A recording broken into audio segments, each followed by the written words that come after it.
யோனத்தானுக்கு ஒண்ணு நல்லா விளங்குது. தாவீது கூட கர்த்தர் இருக்கிறாரு. அவர் பின்னாடி கர்த்தர் இருக்கிறாரு. இவர் மேல கைய வச்சா யாரையும் அவர் சும்மா விட மாட்டாரு. யாரா சொல்றானோ அவங்க அப்பாவை தான் சொல்றான். சத்துருக்கள்.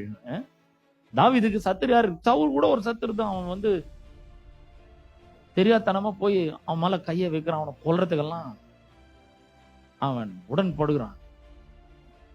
யோனத்தான் சொல்ற கர்த்தர் வேறு இருப்பார். யார? தாவீதுடைய சத்துருக்களை கர்த்தர் வேறு இருப்பார். நான் சொல்றேன், நம்முடைய சத்துருக்களை நம்ம ஒண்ணும் பண்ண தேவையில்லை. அதெல்லாம் கர்த்தர்ட்ட ஒப்படைப்போம். அவர் சொல்ற பழி வாங்குதல், அவர் சொல்ற நான் பாத்துக்கிறேம்மா, நீ ஏன் கவலைப்படுற? அது எனக்குரியது, நான் தான் பதில் செய்வேன் சொல்றேன். நான் பாத்துக்கிறேன், நீ ஜாலியா என்ஜாய் பண்ண வாழ்க்கைய.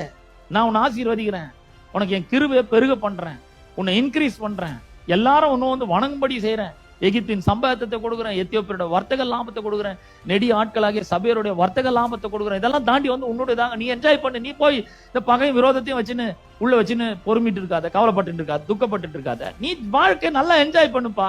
சத்துரு முன்னாடி தலையை அபிஷேகம் பண்ணுன்னு சொல்லி இருக்கிறேன். எண்ணெய்னால நான் உன்னை அபிஷேகம் பண்ணி இருக்கிறேன்.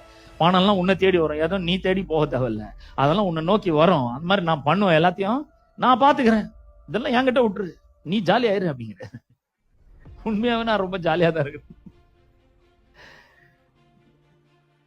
நான் பாத்துக்கிறேன் அப்படிங்கிற.